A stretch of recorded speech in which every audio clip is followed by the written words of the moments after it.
ಎಲ್ರಿಗೂ ನಮಸ್ಕಾರ.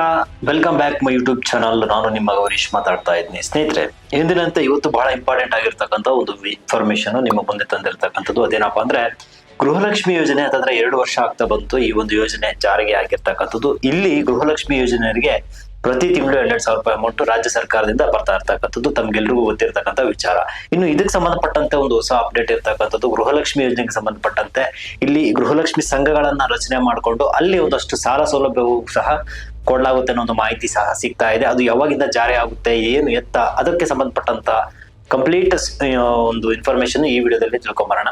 ಅದಕ್ಕೂ ಮುಂಚೆ ನೀವೇನಾದ್ರೂ ನಮ್ಮ ಚಾನಲ್ಗೆ ಸಬ್ಸ್ಕ್ರೈಬ್ ಮಾಡ್ಕೊಂಡಿಲ್ಲ ಅಂದ್ರೆ ಸಬ್ಸ್ಕ್ರೈಬ್ ಮಾಡ್ಕೊಂಡು ವಿಡಿಯೋಗೆ ಲೈಕ್ ಮಾಡೋದನ್ನ ಮರೆಯಬೇಡಿ. ಬನ್ನಿ, ಆಗಿದ್ರೆ ತಡ ಮಾಡೋದಕ್ಕೆ ವಿಡಿಯೋನ ಶುರು ಮಾಡೋಣ. ರಾಜ್ಯ ಸರ್ಕಾರದಿಂದ 3 ರಿಂದ 5 ಲಕ್ಷ ರೂಪಾಯಿವರೆಗೂ ಸಾಲ ಸೌಲಭ್ಯವನ್ನ ಗೃಹಲಕ್ಷ್ಮಿ ಸಂಘಗಳನ್ನ ರಚನೆ ಮಾಡ್ಕೊಂಡಂತಹ ಮಹಿಳೆಯರಿಗೆ ಕೊಡುವಂತ ಒಂದು ಹೊಸದಾಗಿ ಬರ್ತಾ ಇರ್ತಕ್ಕಂಥ ಒಂದು ಯೋಜನೆ ಅಂತ ಕರೀಬಹುದು. ಸರ್ಕಾರದಿಂದ ಗೃಹಲಕ್ಷ್ಮಿಯರಿಗೆ 3 ರಿಂದ 5 ಲಕ್ಷ ರೂಪಾಯಿ ಸಾಲ ಸೌಲಭ್ಯವನ್ನ ಪಡ್ಕೊಳ್ಳುವಂತಹ ಈ ಒಂದು ಮಾಹಿತಿ ಬಗ್ಗೆ ಒಂದಷ್ಟು ಇನ್ಫಾರ್ಮೇಶನ್ ತಿಳ್ಕೊಳ್ಳೋಣ. ಇಲ್ಲಿ ಶ್ಯೂರಿಟಿ ಅವಶ್ಯಕತೆ ಇರೋದಿಲ್ಲ, ಯಾವುದೇ ರೀತಿ ಒಂದು ಶ್ಯೂರಿಟಿ ಅವಶ್ಯಕತೆ ಇರೋದಿಲ್ಲ. ಮತ್ತೆ ನೀವು ಯಾರೆಲ್ಲ ಒಂದು ಬೆನಿಫಿಟ್ ಪಡ್ಕೊಳ್ತಾ ಇದ್ರೆ ಗೃಹಲಕ್ಷ್ಮಿಯರಿಗೆ ಸಂಬಂಧಪಟ್ಟಂತೆ 2,000 ಪ್ರತಿ ತಿಂಗಳು, ಅಂತವರು ಒಂದು 4-5 ಜನ ಸೇರ್ಕೊಂಡು ಅಥವಾ 10 ಜನರ ಒಳಗಡೆ ಈ ಒಂದು ಸಂಘವನ್ನ ಸಂಸ್ಥಾಪನೆ ಮಾಡಿಕೊಂಡು ಅವರು ಆ ಒಂದು ಯೋಜನೆ ಒಂದು ಲಾಭವನ್ನು ಪಡ್ಕೊಳ್ಬಹುದು ಅಥವಾ ಸಾಲವನ್ನ ಪಡ್ಕೊಳ್ಬಹುದಾಗುತ್ತೆ. ಸೊ ಸ್ನೇಹಿತರೆ, ಈ ಒಂದು ಗೃಹಲಕ್ಷ್ಮಿ ಮಹಿಳಾ ಸಾಲ 2025 ಯೋಜನೆಯನ್ನ ಅಕ್ಟೋಬರ್ ತಿಂಗಳಲ್ಲಿ ಒಂದು ಜಾರಿಗೆ ತರುವಂತ ಒಂದು ನಿರೀಕ್ಷೆ ಇರ್ತಕ್ಕಂಥದ್ದು. ಇಲ್ಲಿ 3 ರಿಂದ 5 ಲಕ್ಷ ರೂಪಾಯಿವರೆಗೆ ಶ್ಯೂರಿಟಿ ರಹಿತವಾದಂತಹ ಒಂದು ಸಾಲವನ್ನ ಮಹಿಳೆಯರಿಗೆ ನೀಡುವಂತಹ ಒಂದು ಮಹತ್ವಾಕಾಂಕ್ಷಿ ಯೋಜನೆ ಇದಾಗಿರ್ತಕ್ಕಂಥದ್ದು. ಏನಕ್ಕೆ ಈ ಒಂದು ಯೋಜನೆಯ ಒಂದು ಉದ್ದೇಶ ಏನು ಮತ್ತೆ ಯಾಕೆ ಕೊಡ್ತಾರೆ ಅಂತ ನಾವು ತಿಳ್ಕೊಳ್ಳೋದಾದ್ರೆ, ಈ ಸಾಲವನ್ನ ಸಣ್ಣ ಉದ್ಯಮಗಳಿರ್ಬೋದು, ಮತ್ತೆ ಕೃಷಿ ಯಂತ್ರೋಪಕರಣ ಪರ್ಚೇಸ್ ಮಾಡೋದಕ್ಕಿರ್ಬೋದು, ಅಥವಾ ಇನ್ನಿತರ ಸಣ್ಣ ಪುಟ್ಟ ವ್ಯಾಪಾರವನ್ನ ಮಾಡ್ಕೊಳ್ಳೋದಕ್ಕಿರ್ಬೋದು, ಅಂತವುಗಳಿಗೆ ಇವುಗಳನ್ನ ಬಳಕೆ ಮಾಡಿಸ್ಕೊಳ್ಬಹುದಾಗಿದೆ. ಇನ್ನು ಗೃಹಲಕ್ಷ್ಮಿ ಯೋಜನೆಯ ಪ್ರಮುಖವಾದಂತಹ ಉದ್ದೇಶ ನಾವು ನೋಡೋದಾದ್ರೆ, ಮಹಿಳೆಯರನ್ನ ಸ್ವಾವಲಂಬಿಯಾಗಿ ಅಥವಾ ಆರ್ಥಿಕವಾಗಿ ಸಬಲೀಕರಣಗೊಳಿಸೋದಿರ್ಬೋದು, ಸ್ವಯಂ ಉದ್ಯೋಗ ಮತ್ತೆ ಸಣ್ಣ ವ್ಯವಸ್ಥಾಪಕಗಳಿಗೆ ಒಂದು ಪ್ರೋತ್ಸಾಹ ಕೊಡುವಂಥದ್ದು, ಗ್ರಾಮೀಣ ಮತ್ತೆ ನಗರ ಪ್ರದೇಶಗಳಲ್ಲಿ ಮಹಿಳೆಯರಿಗೆ ಸಾಲ ಸೌಲಭ್ಯನ ಒದಗಿಸುವುದು ಇದರ ಮುಖ್ಯ ಉದ್ದೇಶ ಆಗಿರ್ತಕ್ಕಂಥದ್ದು. ಇನ್ನು ಸಾಲದ ವಿವರಗಳನ್ನ ನಾವು ನೋಡ್ತಾ ಹೋಗೋದಾದ್ರೆ, ಸಾಲದ ಮೊತ್ತ 3 ಲಕ್ಷದಿಂದ 5 ಲಕ್ಷ ರೂಪಾಯಿವರೆಗೂ ಇರ್ತಕ್ಕಂಥದ್ದು. ಇನ್ನು ಶ್ಯೂರಿಟಿ ಗ್ಯಾರಂಟಿ ಯಾವುದೇ ರೀತಿಯ ಒಂದು ಅವಶ್ಯಕತೆ ಇರೋದಿಲ್ಲ. ಬಡ್ಡಿ ದರ ಸರ್ಕಾರದ ಸಹಾಯದೊಂದಿಗೆ ಒಂದು ಕಡಿಮೆ ಬಡ್ಡಿ ದರದಲ್ಲಿ ಸಿಗುವಂತದ್ದು. ಸಾಲ ನೀಡತಕ್ಕಂಥ ಸಂಸ್ಥೆಗಳು ಯಾವ್ಯಾವ ಇರಬಹುದು ಅನ್ನೋದಾದ್ರೆ, ನಬಾರ್ಡ್ ಇರ್ಬೋದು, ಕರ್ನಾಟಕ ಗ್ರಾಮೀಣ ವಿಕಾಸ್ ಬ್ಯಾಂಕು, ಅಪೆಕ್ಸ್ ಬ್ಯಾಂಕು, ಇನ್ನು ಕೆಲವು ಬ್ಯಾಂಕುಗಳು ಬರ್ತಾ ಇರ್ತಕ್ಕಂಥದ್ದು. ಯಾರಿಗೆ ಅರ್ಹತೆ ಏನು ಅನ್ನೋದು ನಾವು ನೋಡೋದಾದ್ರೆ, ಗೃಹಲಕ್ಷ್ಮಿ ಯೋಜನೆಯಡಿ ಯಾರು ಪ್ರತಿ ತಿಂಗಳು 2,000 ರೂಪಾಯಿ ಪಡ್ಕೊಳ್ತಾ ಇದ್ದಾರೆ ಅಂತವರು ಆ ಒಂದು ಮಹಿಳೆಯರಿಗೆ ಈ ಒಂದು ಯೋಜನೆ ಸಿಗ್ತಾ ಇರತಕ್ಕಂಥದ್ದು. ಅಂದ್ರೆ ಗೃಹಲಕ್ಷ್ಮಿ ಸಂಘದ ಸದಸ್ಯರಾಗಿರ್ಬೇಕಾಗುತ್ತೆ, ಸಂಘವನ್ನ ರಚನೆ ಮಾಡ್ಕೊಂಡಿರ್ಬೇಕಾಗುತ್ತೆ. ಕನಿಷ್ಠ 4 ರಿಂದ 10 ಜನರ ಮ್ಯಾಕ್ಸಿಮಮ್ ಅಂದ್ರೆ 10 ಜನ ಇರ್ಬೇಕಾಗುತ್ತೆ. ಅಂತಹ ಒಂದು ಮಹಿಳೆಯರ ಗುಂಪಾಗಿರ್ತಕ್ಕಂಥದ್ದು ಗೃಹಲಕ್ಷ್ಮಿ ಸಂಘವನ್ನ ರಚನೆ ಮಾಡ್ಕೊಳ್ಬೇಕಾಗುತ್ತೆ. ವಯಸ್ಸು 18 ರಿಂದ 60 ವರ್ಷದ ಒಳಗಡೆ ಈ ಒಂದು ವಯಸ್ಸು ಇರ್ಬೇಕಾಗುತ್ತೆ.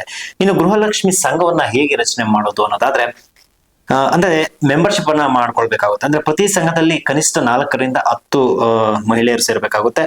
ಇಲ್ಲಿ ಸದಸ್ಯರು ತಮ್ಮ ಮಾಸಿಕ 2,000 ರೂಪಾಯಿ ಸಹಾಯಧನವನ್ನ ಸಂಘದ ಜಂಟಿ ಖಾತೆಗೆ ಜಮಾ ಮಾಡ್ಬೇಕಾಗುತ್ತೆ.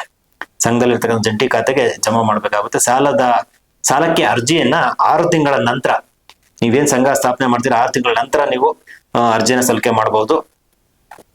ಇನ್ನು ಫಾರ್ ಎಕ್ಸಾಂಪಲ್ ಉದಾಹರಣೆ ನಾವು ಹೇಳೋದಾದ್ರೆ, 10 ಮಹಿಳೆಯರ ಸಂಘ ವಾರ್ಷಿಕವಾಗಿ 2,40,000 ರೂಪಾಯಿ ಜಮಾ ಮಾಡಿದ್ರೆ ಅವ್ರಿಗೆ 5 ಲಕ್ಷದವರೆಗೂ ಸಾಲ ಸಿಗ್ತಾ ಇರ್ತಕ್ಕಂಥದ್ದು.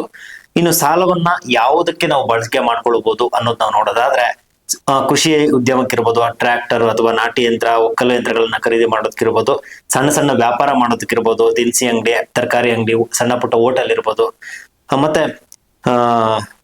ಆಹಾರ ಸಂಸ್ಕರಣೆ ಇರ್ಬೋದು. ಸೊ ಇಂಥವುಗಳಿಗೆ ಬಿಸ್ಕೆಟ್ ತಯಾರಿಕೆ ಇರ್ಬೋದು, ಇಂಥವುಗಳಿಗೆ ಸಾಲವನ್ನ ಬಳಕೆ ಮಾಡ್ಕೊಳ್ಬಹುದು. ಯೋಜನೆ ಪ್ರಾರಂಭ ಮತ್ತೆ ಪ್ರಕ್ರಿಯೆ ಬಹಳ ಇಂಪಾರ್ಟೆಂಟ್ ಆಗಿ, ಯಾವಾಗ ಪ್ರಾರಂಭ ಆಗುತ್ತೆ ಅದರ ಒಂದು ಪ್ರಕ್ರಿಯೆಗಳು ಏನೇನಿರುತ್ತೆ ನಾವು ನೋಡೋದಾದ್ರೆ, ಅತಿ ಶೀಘ್ರದಲ್ಲಿ ಅಂದ್ರೆ ಅಕ್ಟೋಬರ್ 2025ರಲ್ಲಿ ಪ್ರಾಯೋಗಿಕವಾಗಿ ಕೆಲವೊಂದು ಜಿಲ್ಲೆಗಳಲ್ಲಿ ಇದನ್ನ ಪ್ರಾಯೋಗಿಕವಾಗಿ ಜಾರಿಗೆ ತರ್ತಾರೆ.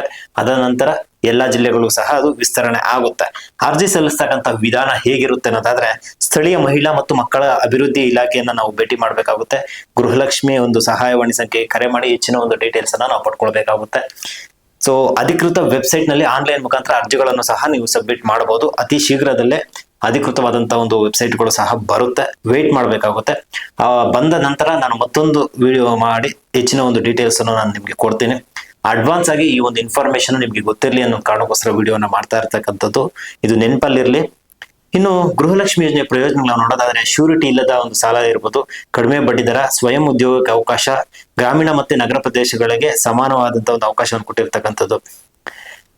ಇನ್ನು ಈ ಒಂದು ಇದಕ್ಕೆ ಸಂಬಂಧಪಟ್ಟಂತೆ ಅಧಿಕೃತವಾಗಿ ಅತಿ ಶೀಘ್ರದಲ್ಲೇ ಒಂದು ವೆಬ್ಸೈಟ್ ಅಥವಾ ಹೆಚ್ಚಿನ ಒಂದು ಡೀಟೇಲ್ಸ್ಗೆ ಸಂಬಂಧಪಟ್ಟಂತ ಒಂದು ಅಧಿಕೃತವಾದಂತಹ ಒಂದು ವೆಬ್ಸೈಟ್ ಬರುತ್ತೆ. ಅದರ ಮುಖಾಂತರ ಹೆಚ್ಚಿನ ಒಂದು ಮಾಹಿತಿಯನ್ನು ನಾವು ಪಡ್ಕೊಳ್ಬಹುದು ಶೀಘ್ರದಲ್ಲೇ. ಅಂದ್ರೆ ಅಕ್ಟೋಬರ್ ತಿಂಗಳಲ್ಲಿ ಅಧಿಕೃತವಾಗಿ ಕೆಲವೊಂದಿಷ್ಟು ಜಿಲ್ಲೆಗಳಲ್ಲಿ ಪ್ರಾಯೋಗಿಕ ಹಂತದಲ್ಲಿ ಇದನ್ನ ಸ್ಟಾರ್ಟ್ ಮಾಡ್ತಾರೆ. ಆ ನಂತರ ಎಲ್ಲಾ ಜಿಲ್ಲೆಗಳಿಗೂ ಅದು ವ್ಯಾಪಿಸುತ್ತೆ. ಸೊ ಇದಿಷ್ಟು ಗೃಹಲಕ್ಷ್ಮಿ ಸಂಘಗಳಿಗೆ ಸಂಬಂಧಪಟ್ಟಂತ ಒಂದು 3 ರಿಂದ 5 ಲಕ್ಷ ರೂಪಾಯಿ ಸಾಲವನ್ನು ಪಡೆಯುವಂತಹ ಒಂದು ಯೋಜನೆ. ಈ ಇನ್ಫಾರ್ಮೇಶನ್ ನಿಮ್ಗೆ ಇಷ್ಟ ಆಗಿದೆ ದಯವಿಟ್ಟು ಚಾನೆಲ್ ನ ಸಬ್ಸ್ಕ್ರೈಬ್ ಮಾಡ್ಕೊಂಡು ವಿಡಿಯೋಗೆ ಲೈಕ್ ಮಾಡೋದನ್ನ ಮರಿಬೇಡಿ. ಸಿಗೋಣ ಮುಂದಿನ ವಿಡಿಯೋದಲ್ಲಿ. ಅಲ್ಲಿ ತನಕ ಎಲ್ರಿಗೂ ನಮಸ್ಕಾರ.